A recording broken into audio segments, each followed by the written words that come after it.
예.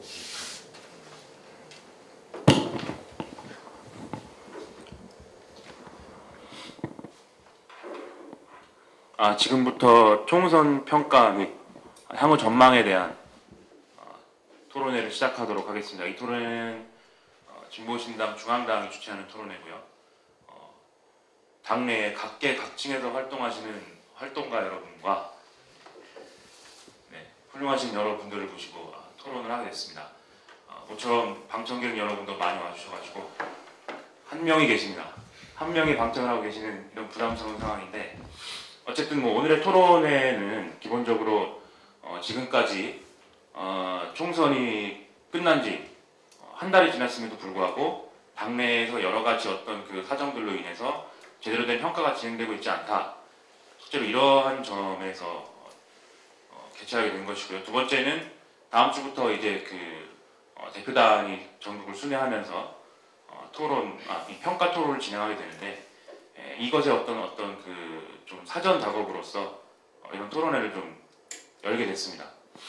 그래서 오늘 이 토론회 나오신 분들을 소개하기에 앞서서 짤막하게 좀 유념해야 될 점들을 좀 말씀드리면, 이 토론회에서 가장 센 사람은 사회자입니다. 그래서 사회자가 시키는 대로만 해야 되고요. 사회자가 발언을 하라고 했는데 발언을 안 한다거나 발언을 하지 말라고 했는데 발언을 한다거나 이러면 어떠한 제재도 없겠죠. 제가 아무것도 없으니까.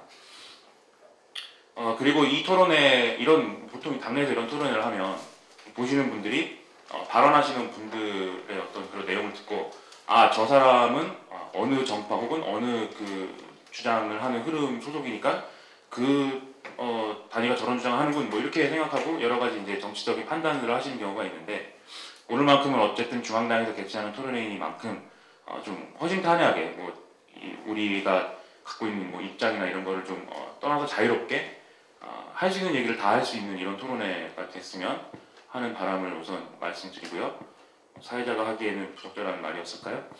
어쨌든 이렇게 훌륭하신 분들을 모시고 토론을 진행하게 됐기 때문에 한 사람 한 사람 소개를 안 할 수가 없겠죠. 그래서 소개를 좀 하도록 하겠습니다. 우선 기본소득 네트워크 운영위원이신 권문석 동지 나와주셨고요.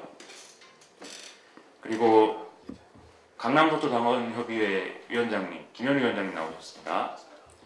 그리고 19대 총선에서 의정부시 갑 국회의원 후보로 출마를 하셔서 상당한 성과를 거두신 오경대 위원장님 나오셨고요. 반갑습니다. 그 다음에 마포당원협의회 위원장님이시자 마포민중의 대표를 하고 계신 정영석 위원장님 나오셨습니다. 반갑습니다. 그리고 중앙당의 기획실장님이신 권태훈 실장님 나오셨습니다. 반갑습니다. 그래서 오늘의 이 토론은 따로 발제문이나 이런 토론문을 준비하지 않고 좀 주제를 가지고 되는 대로 자유롭게 얘기를 하는 이런 형식으로 진행하도록 하겠습니다.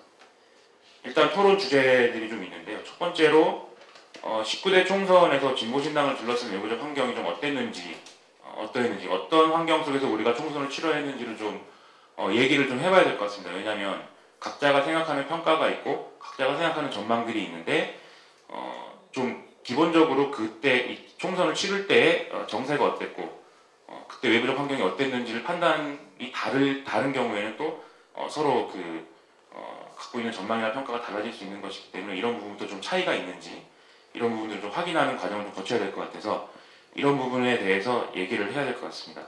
우선 진보신당을 둘러싼 이런 외부적 환경을 얘기하는 데 있어서는 중앙당이 어떤 기조를 가지고 선거에 임했는지부터 좀 얘기를 해야 될 것 같네요. 그래서 권태훈 실장님이 좀 이런 부분들에 대해서 말씀을 좀 해주셨으면 좋겠습니다.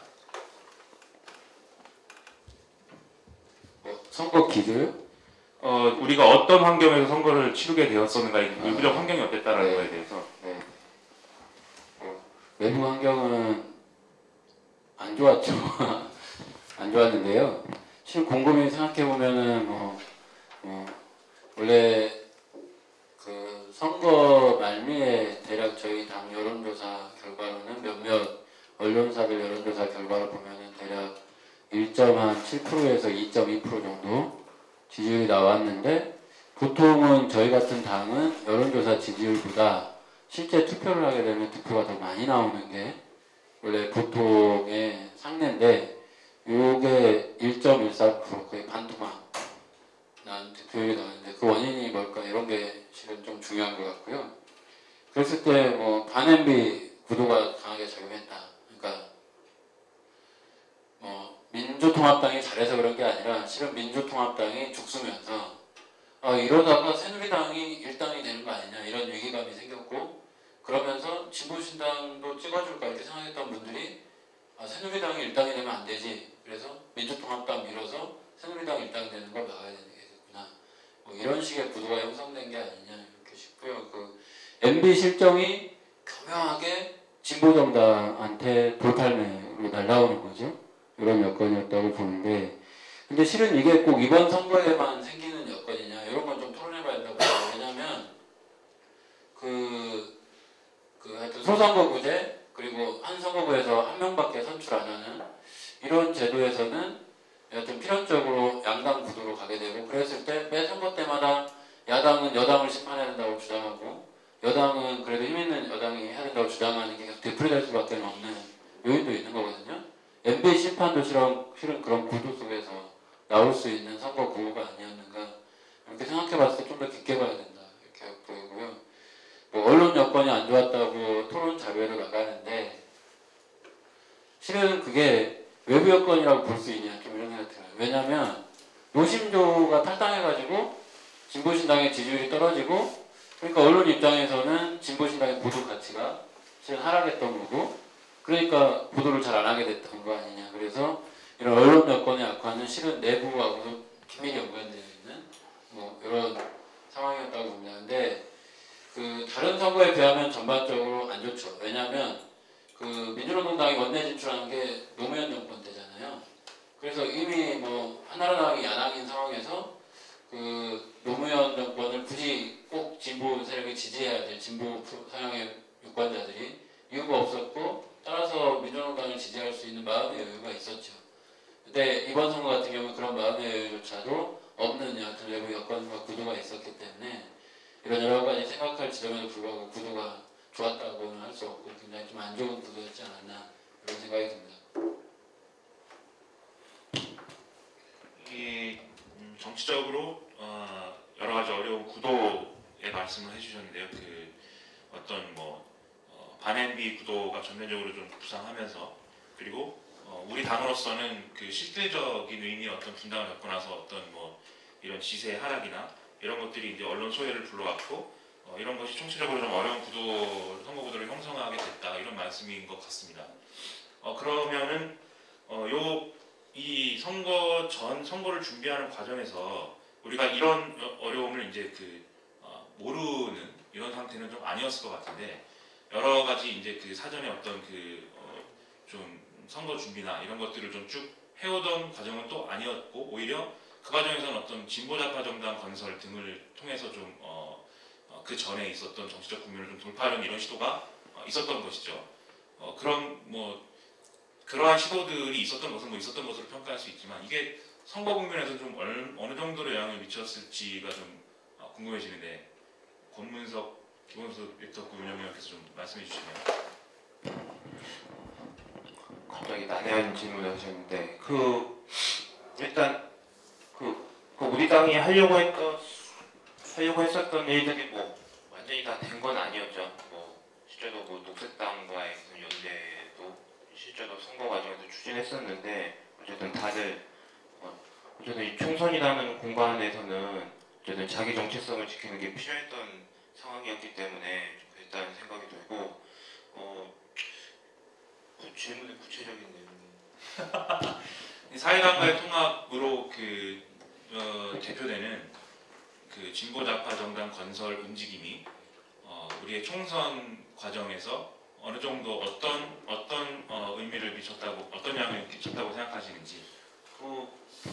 어쨌든 계속 좀 진행되는 일이어서 좀 이야기하기가 약간 좀 어려운 것도 있는데 기본적으로는 이제 서로 이제 어쨌든 작년에 있었던 이른바 이제 진보 대통합 과정에서 많은 사람들이 어쨌든 각자의 얘기를 하고 어쨌든 저희는 그렇게 해서 남은 사람들 아닙니까? 그래서 어쨌든 좀 그런 부분들에 있어서 좀 어느 정도 이게 기본적인 입장에 좀 동일함이 있었기 때문에 합치는 것 자체는 뭐 별 문제는 없었다는 생각이 드는데 좀 가장 제 안타까운 건 좀 시간이 좀 너무 짧아서 이게 좀 실제로 이제 후보도 좀 더 많이 낼 수 있고 그랬었는데 좀 그걸 하지 못해서 좀 많이 안타깝다는 생각이 들고 근데 근본적으로는 이제 뭐 앞으로도 뭐 이후 이제 그 토론 과정에서 쭉 할 얘기들이어서 그냥 좀 미리 얘기하자면 저는 뭐 어쨌든 저희가 이렇게 진보좌파 정당이라는 이런 과정 속에서 저희가 어쨌든 총선에서 좀 안타까운 결과는 없긴 했지만 이후에 좀 더 이런 노선을 좀 더 강화하고 그런 활동이 반드시 필요하다는 생각이 들고 이거는 저희가 이제 대선에서 좀 적극적으로 대응해야 된다는 좀 이런 그런 결론이 필요하지 않을까 생각합니다. 예, 그건 뭐 뒤에 더 얘기할 부분이 있으니까 일단 사회당과의 통합으로 대표는 진보좌파 정당 건설이라는 게 일단 이 진보좌파 정당 건설 이후에 총선에 대응하기까지의 시간이 좀 짧았던 문제가 있었고 그 다음에 여러 가지 후보 조정이나 이런 문제에 있어서도 그렇게 매끄럽게 진행되지는 못한 어떤 한계들이 있었다라는 점 말씀해 주신 것 같고요. 그 다음에 어떤 대중조직들과의 관계라는 것도 짚어봐야 될 것 같습니다. 민주노총이라든지 아니면 우리 당과 전통적으로 이 진보 세력과 우호적인 관계를 가지고 있는 대중단체들이 있는데 그리고 또 선거 과정에서 뭐 여러 가지 뭐 어떤 구체적인 문제로 나온 것까지는 아니지만 어떤 녹색당과의 어떤 관계랄지 이런 부분들도 전반적으로 좀 이 선거 시기에 들어가기 전 시기에 어떠한 방향으로 좀 내용들이 진행됐는지에 대해서 좀 짚어봐야 될 필요가 있을 것 같습니다. 뭐 이런 점에 대해서는 당 녹색위원장이기도 한 강남도처장애위원회 김현 위원장님께서 말씀해 주시면 좋을 것 같은데요. 질문을 막 섞어서 하셔가지고 근데 대중 조직이 진보 신당한테 우호적이었던 적은 없었습니다. 2008년 총선도 마찬가지고 민주노총도 마찬가지고 농민조직, 비민조직 마찬가지였고요. 근데 뭐 더 나빠졌죠. 그 통합 국면에서 그 노신조 같이 흔들리면서 좀 쏠려가고 근데 그게 어떤 선거운동이나 득표에 큰 상관은 없었어요. 다만 선거운동, 자금 모금 이런 것들에 많이 어려움이 있었지만 그 어려움이 선거 결과에 결정적인 것은 아니었고 외로 앞으로도 이 민주노총 등 대중조직과 어떻게 정치를 풀어가야 되는가 거기서 좀 참고점을 남겼다고 보고요. 녹색당은 다른 경우인데 좀 공통의 어떤 문제의식 기반이 있긴 하지만 활동의 방향 내지는 방식이 아직까지는 좀 우리하고는 결이 다른 그런 당이고 그래서 이 우호적인 관계는 선거 과정에서도 유지했지만 좀 더 좀 친해져 봐야 되는 것이죠. 근데 그것도 우리 뭐 1.13%와 뭐 0.5% 정도 도토리 키재기라도 할 수 있지만 진보 신당의 득표에 결정적으로 영향을 미치지는 않았다고 보고요. 어느 쪽이든 저는 그 주변 환경보다는 앞에 그 첫 번째, 두 번째 질문과도 연관되는 것인데 우리 어떤 정체성과 내용, 그 다음에 어떤 그 축적된 기획 사업 이런 것들이 있었는가? 그게 없었기 때문에 그 평소에 그 시험 공부, 기초 체력을 못 다진 게 이제 그 선거 운동에서도 한계를 드러낸 것이기 때문에 일반적인 평가를 하는 것이 오히려 맞다고 봅니다. 알겠습니다. 뭐 쭉 얘기를 해봤는데 혹시 발언하지 않으신 분들이 혹시 발언하신 분들에 대한 어떤 반론을 제기하실 거리가 있거나 아니면 추가로 이런 부분은 좀 짚고 넘어가야 한다는 부분이 있으시면 말씀해 주시면 좋겠는데요. 두 분 혹시 뭐 예. 저희 야권연대에 대해서 일괄된 정치 방침이 별로 없었던 것 같거든요. 그래서 사실은 이제 권태현 시장님한테 좀 여쭤보기도 싶고, 근데 중요한 게 속사정이 어떻게 있었는지 사실 저는 모르겠는데, 어쨌든 저희가 야권연대는 하는 거였나요, 안 하는 거였나요? 선택적 야권연대라고 되어 있습니다. 그래서 그게 사실은 저희가 그러니까 2010년에 지방선거 때 사실 이제 당이 그 부분 때문에 굉장히 큰 내공을 겪었었잖아요. 후보 사퇴를 하고 야권연대 경기도지사 문제 가지고. 근데 이번에도 사실은 별반 차이가 없었던 거잖아요. 그 어쨌든 알아서 해라. 될 만한 데는 거지는 한번 해보고 나머지 지금 같은 데는 하지 말고 버티는 거고 뭐지 이런 식으로 어쨌든 중앙당에서 야권 연대에 대한 명확한 것들이 한번 그렇게 당이 큰 사단을 겪었음에도 불구하고 전혀 그 개선된 방향이 사실 안 나왔어요. 저는 거기에 대해서 굉장히 강력하게 그 중앙당 그 대표단에서 어쨌든 이 부분을 정리하고 갔어야 됐다. 정확히. 근데 그러지 못하고 이 부분은 여전히 우리한테 숙제로 남는 그런 부분인데 이번 선거에서 어쨌든 이 부분에 대해서는 조금 저는 굉장히 안타깝다. 일반된 정치 방침이 전혀 없었던 거에 대해서 굉장히 안타깝다는 생각을 좀 하고요. 그리고 후보로 뛰신 분들은 더 아마 그러셨을 것 같기도 하고 그 다음에 외부적 요건 다 좋고 외부적 환경에 우리가 이제 지혜롭게 대응했느냐 이 문제는 되게 짚어봐야 되는 건 맞는 것 같아요. 외부적 환경에 대해서 이런 환경인데 여기 우리가 지혜롭게 대응했느냐는 맞는 것 같은데 그럼 왜 우리가 어쨌든 내부적인 어떤 요인에 의해서 우리가 1% 받았냐 그거를 명확히 끄집어내야 된다고 봅니다. 우리 평가 지금 아니더라도 이 앞으로 이제 중앙당 평가, 이 총선 평가 이렇게 하면서 어떤 내부적인 어떤 이유로 우리가 1% 받은 건가 그게 우리가 이제 성찰해야 될 지점인 거거든요. 또 외부적인 환경은 이랬는데 우리가 지혜롭게 좀 대응하지 이런 부분에서는 지혜롭게 대응하지 못하는 부분이 있었다. 이것이 이제 평가겠죠.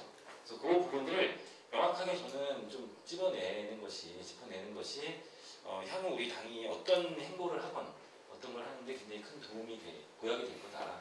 그런 생각을 좀 하게 됐습니다. 혹시 모 위원장님은? 저도 그런 측면들이 좀 짚어줘야 되겠다. 왜냐면 야권연대와 관련돼서 이제 분명히 방침이 없다 보니까 저희 지역도 쉽지가 않았어요. 왜냐면 이제 상대가 우선을 노리고 있는지 민주당을 노리고 그다음에 통합진보당 전 후보가 없었었고 걔네랑 야권연대를 해야 되는 것이냐 그만큼 좀 이제 해서 안 된다는 이런 입장이 있었었는데 그러면 이제 중앙당 차원에서 야권 연대의 그 흐름 속에서 어떤 입장을 가져야 될 것인가 또 그것이 이번 총선을 넘어서면서 이제 신자파 새로운 이제 진보적 좌파 정당을 건설하는 과정에서 어떻게 이제 자리매김할 것인가 여러 가지 논의가 좀 필요했음에도 불구하고 그런 부분들이 없었다는 거죠. 제가 봤을 때는. 그래서 이것이 되게 좀 여러 측면에서 좀 짚어볼 필요가 있겠다. 그래야 이후에 대선이든 아니면 새로운 정당 건설 과정에서 뭐를 우리가 좀 부족한 건지 뭐가 이제 신경인 것인지에 대한 객관적인 좀 있는 그대로 좀 드러내줘야 그것을 좀 극복해 나갈 수 있는 이제 대안들을 이제 어떻게 만들 것인가를 실마리 찾을 수 있는 것이 아닌가. 그래서 지금 정의수 동지가 있었던 그런 부분에 대해서 좀 공감을 하고 있습니다. 네, 알겠습니다. 그 야권연대 문제 같은 경우에는 요 외부적 환경에 대한 평가의 대상이기도 하면서 19대 총선에 대응한 이제 진보신당 선거 전략에 대한 기술적인 부분도 같이 평가돼야 한다는 느낌이 드는데 그럼 자연스럽게 좀 두 번째 주제로 넘어갈 수 있는 이런 상황인 것 같습니다. 이 야권연대 문제를 포함해서 이제 19대 총선에서 진보신당이 좀 어떤 선거 전술로서 가지고 갔던 여러 가지 지점들이 있었습니다. 근데 이것에 대해서 이제 여러 가지 당원들 간의 지적도 있고 또 이것은 잘했다라고 하는 부분도 있고 이런 상황인 것 같은데 이런 부분에 대해서 좀 각자가 가지고 있는 어떤 아쉬움이나 또는 평가 지점들을 좀 얘기해보는 이런 상황이 필요한 것 같습니다. 그래서 권문석 기본소득 네트워크 운영위원님이 요 19대 총선에 대응했던 진보신당의 어떤 전술들, 야권연대를 포함해서 말씀을 일단 해주시면 고맙겠습니다. 일단 야권연대에 대해서는 앞서 이렇게 첫 번째 봤던 것 중에 그 진보신당을 둘러싼 이제 전반적인 이제 여러 가지 그 대조운동에 대해서 좀 얘기를 했었는데, 어쨌든 다들 아시겠지만 실제로 김대중 노무현 정권 10년 지나면서 저는 대조운동 많이 이미 실질적으로 무너졌고 그들이 어쨌든 실제로 그 뼈대만 남아서 뭔가 이 틀을 유지하려고 하는 그런 조건이었기 때문에 해서 그러니까 이것들 자체가 우리에게 좀 조건이 되긴 좀 그 조건이었다라고 생각하지는 않고 실제로 또 그리고 이제 그러다 보니까 저는 이런 그 야권연대라고 표현되는 이른바 이제 두당 연대에 대해서 저희가 이렇게 우리 당이 이제 그 단호한 입장을 취하지 못한 것은 실제로 좀 문제가 좀 된다고 좀 생각이 들고 근데 이거는 앞으로도 계속 가겠죠. 그렇게 되면 당연히 이제 대선까지도 포함하는 문제이기 때문에 저는 그런 좀 정치적인 결정이라는 부분에 있어서 일단은 봤었을 때 좀 그렇습니다. 그러니까 진보신당 당원들은 도대체 왜 진보신당 당원이가 좀 이런 생각을 좀 해봐야 된다는 생각이 드는데 그러니까 어떤 공통성으로 우리가 모여 있는가라는 부분에 있어서 저는 좀 그런 부분들이 좀 더 강하게 좀 우리 스스로 좀 세워야 되는 부분이라는 생각이 들고 이건 선거에 있어서도 솔직히 좀 그랬습니다. 뭐냐면 그러니까 제가 생각하기에는 우리 당이 그 지킬 것이 그렇게 많은 당은 아니에요. 그러니까 기존에 뭐 되게 조직이 되게 광범위하게 있다거나 혹은 우리를 지지하는 대중들이 전국 도처에 널려 있다거나 뭐 이런 좀 그런 또 그리고 그동안 우리가 해왔었던 성과나 의제나 이런 것들이 되게 많아서 그런 것들은 반드시 포함시키고 가야 되는 그런 당은 아니라고 생각해요. 그런 면에서 봤었을 때 저희가 좀 과감하게 선거를 하지 못했다라는 좀 생각이 들고 그래서 좀 그럼 그냥 단순하게 그냥 좀 한 가지만 놓고 보자면 그냥 그 국민들 눈에 보이는 거에만 얘기하자면 이제 그 전국 비례공보 같은 경우는 좀 되게 많이 안타까웠습니다. 이렇게 그 일면에 있었던 그 김순자 후보와 홍세화 대표의 동행은 되게 분위기 좋았죠. 근데 뒷면 보면 이렇게 좀 반응이 나올 만한 이건 뭐지? 뭐 이런 좀 솔직히 좀 그런 느낌이었고 그래서 그거는 뭐 좀 그동안 좀 그러니까 또 그리고 이제 그 새누리당한테 빨간색을 빼앗긴 꼴이 됐었는데 실제로 지역구 선거하신 분들이 다 느끼신 거잖아요. 그러니까 저도 이제 뭐 은평이라던가 이제 고향 쪽에서 이제 선거운동하면서 도대체 우리는 자꾸 그 빨간색을 고수해야 돼 이런 생각이 좀 솔직히 좀 들었습니다. 그래서 이런 부분들 이건 되게 좀 소소한 부분이긴 하지만 저희가 이제 좀 그런 좀 선거임에도 불구하고 좀 기민한 판단이라던가 그런 통일된 행동 이런 걸 좀 못해서 좀 많이 안타까웠다 좀 이런 생각이 좀 듭니다. 비례공보 뒷면이 이건 뭐지라는 생각이 들었다는 게 구체적으로 어떤 거죠? 그냥 뭐 솔직하게 얘기하자면 그냥 좀 찌라시 같았어요. 이렇게 구체적으로 표현해 주셔야 될 것 같은데 찌라시 같다고 하는 게 일단 그 편집도 좀 엉망이고 무슨 얘기를 하려는 건지 모르겠어요. 기술적으로 네. 선택과 집중이나 뭐 이런 네. 부분들이 부족했다. 약간 컨셉이 없는. 알겠습니다. 일단 야권연대에 대해서는 검윤석 기본소득 멘토 권영 의원님은 굉장히 부정적으로 단호한 대처가 필요했다 이렇게 주장을 하신 것 같고요. 혹시 뭐 여기에 대해서 혹시 뭐 다른 의견을 갖고 계신 분 계십니까? 정영석 위원장님 말씀해 주시죠. 저희 거제는 한 거잖아요. 야권연대를 이제 했는데 거기에 대한 비판은 사실 없었죠. 제가 당내에서 있었다는 얘기를 들어본 적이 없어요. 네, 그러니까 저희도 일반적인 태도를 가져야 된다는 거죠. 대중 국민들로부터 이렇게 보여야 되는 우리 정당이기 때문에 거제에서는 해도 되고 다른 데서는 우리 2, 3% 나오니까 하면 안 된다. 그건 사실 외부에 비춰질 때 굉장히 좀 조악하게 비춰질 수가 있는 거거든요. 그래서 저는 그러니까 이런 게 정치력이라고 생각을 하는 거죠. 그러니까 우리의 총선 목표가 살아남는 거다. 근데 비례대표 3%를 넘겨서 살아남는 방법도 있지만 그게 아무래도 위험스러우니 거제 하나를 살리겠다라든가 어떤 그런 부분에서 일반적 야권연대를 한다라든가 그러니까 저는 뭐가 돼도 뭐 그건 이제 거기에 맞게 토론을 하겠지만 어떤 일관된 정치 방침을 세우기 위한 당내의 치열한 논쟁들은 해야 된다고 생각을 해요. 그런 치열한 논쟁 끝에 어떤 결론을 도출해서 그걸로 당의 정치 방침이 결정되면 되는 거거든요. 근데 저는 지금 이번에는 그게 회피됐다고 생각을 해요. 전혀 거기에 대해서 감히 꺼내지 못하는 민감하니까 옛날에도 한번 사단이 났고 또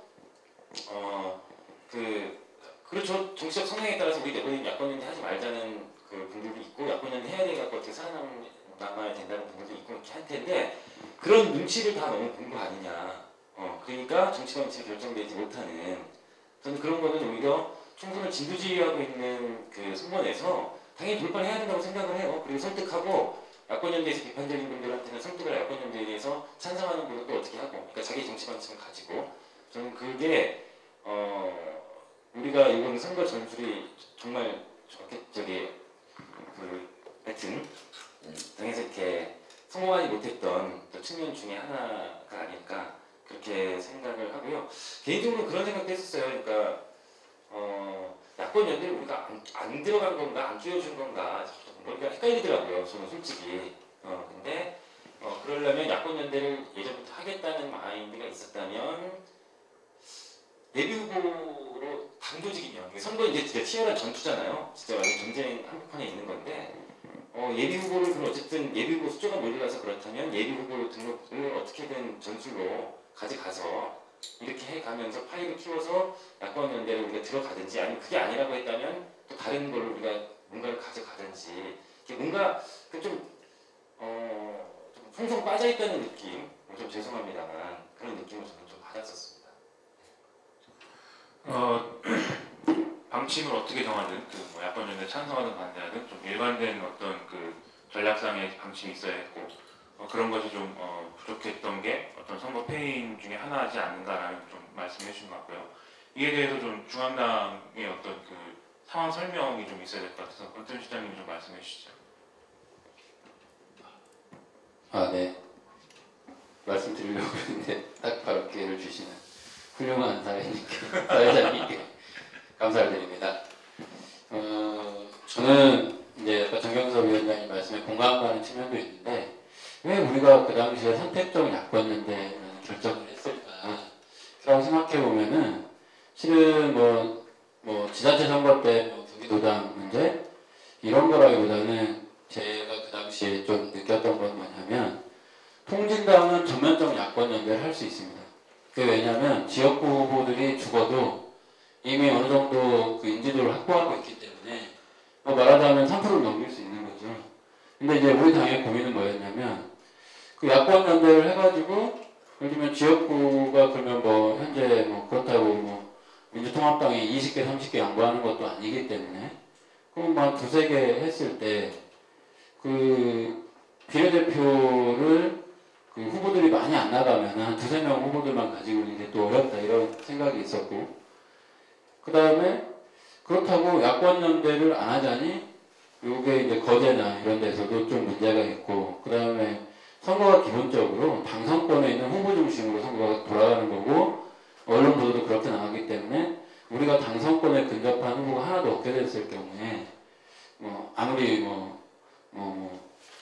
우리는 독약청청한다고 해도 선거 결과에 대해서 장담할 수 없는 상황 이런 것이 좀 그런 애매한 그래서 선택적 야권연대는 그런 거죠. 실은 현실적으로는 경남하고 수도권은 하고 나머지는 좀 어떻게 해가지고 우리 후보를 좀 많이 내서 비례 후보 해보고 이러고 싶은 어떤 욕구와 욕심 그리고 그런 상황 그렇게 택할 수밖에 없는 상황이 이제 그런 애매한 방침으로 귀결된 게 아닌가 이런 생각을 하고요.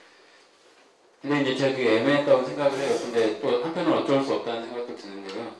그 다음이 문제인데 아까 이제 정경수 위원장님이 이렇게 발언 말미에 근데 우리가 야권연대 안 간 건가요? 아니면 야권연대 못 간 건가요? 이런 말씀 하셨는데 저도 이제 그때 봤을 때는 초반에는 못 간 게 컸죠. 그러니까 양통당이 자기들끼리 막 해가지고 이제 거의 합의서 다 쓴 상태에서 이제 우리한테 부른 거죠. 언론에 이제 내보낸 상태에서 그러면은 그런 상태에서 그 민주통합당의 그거 담당 간사가 의원이었는데 하여튼 그분한테 그 발표 이틀 전에 온 공문은 그것을 수용하면은 진보신당도 거기에 끼는 거고 수용을 못하면 못 끼는 거예요. 그러니까 뭐 무릎 꿇든지 아니면 못 끼든지 뭐 이렇게 나온 거였는데 거기까지는 뭐 그렇다고 보는데 그 다음이 저는 조금 후회라기보다는 지금도 고민이 드는 게 있어요. 왜냐면 그 다음에 이제 우리 당이 취한 스탠스는 우리 안 불렀다. 그래서 우리 안 부른 이 사람들이 지금 야권연대를 깬 거다. 이렇게 얘기하고 대책이 없었어요. 근데 저는 뭐 그런 상황이라고 해도 그 테이블이 같은 굉장히 많은 정치적인 조명을 갖고 있었기 때문에 그냥 뭐 거기에서 그런 그 책임 떠넘기기 이런 걸 안 하고 과감하게 그냥 그 테이블에 들어가서 뭔가 당의 정치력을 높일 수 있는 방안부터 그걸 깬다고 하더라도 그 야권 연대를 깬 책임이 누가 있는가보다는 그 양통당 연대가 어떤 진보의 가치를 훼손하는 면을 좀 적극적으로 강조하면서 깨는 것까지 좀 여러 가지 전술적으로 해볼 수 있는 게 있었는데 그 당시에 그냥 우리 안 불러줬으니까 너희들이 깬 거다 이 말만 하고 그냥 이렇게 흘러보낸 그 나름 우리한테는 정치적 존재감을 높일 수 있는 또 하나의 기회이기자 계기이기자 했는데 그거에 대해서 그 정도 중요성에 입각해서 좀 심각하게 고민하면서 이렇게 대처를 기민하게 하지 못했던 면이 좀 있다 이런 생각이 있고요. 마지막 좀 드리고 싶은 말씀은 야권 연대가 저희 당한테는 앞으로 계속 논란이 될 거라고 봅니다. 저는 왜냐하면 아까 한국의 이런 선거 제도 안에서는 양당 구도가 확립되는 경로 의존성이 있는데 그러면 우리 같은 신생 정당 둘 중에 하나를 택해야 돼요. 그러니까 자기 걸 막 10년, 20년 해가지고 어떻게 그냥 그 사이에 비집고 들어가서 3당이 되는지 아니면 통합진보당처럼 통합진보당이 민주통합당하고 연대한 것은 양당 구조에 실은 편승해가지고 한쪽에 연대해서 일정 정도 실리를 챙기면서 성장하겠다는 전략인 거거든요. 그렇게 하는 전략을 택할 건지에 대해서 우리 당내에 실은 아직 합의가 없다고 봅니다. 그러니까 선거 때만 되면 이런 혼란이 있는 거죠. 네. 저는 이 문제에 대해서 좀 현실적으로 보면서 대처를 생각해 예를 들면 야권연대 그런 거 왜 합니까? 그냥 우리 당 깃발로 승부 봅시다 이러면 그렇게 대중운동을 어떻게 할 건지에 대한 대책이 있어야 되는 거고요. 그 다음에 그 선거 제도가 개편되지 않는 이상 이런 구도가 되풀이될 거기 때문에 이런 구도를 타고 넘으면서 당이 성장하는 방식을 현실적으로 택해야 됩니다. 이렇게 얘기하면 그러면서도 당의 정체성을 지킬 수 있는 방안이 한쪽에서 제시가 되면서 나와야 좀 진지한 모색이 될 수 있지 않을까.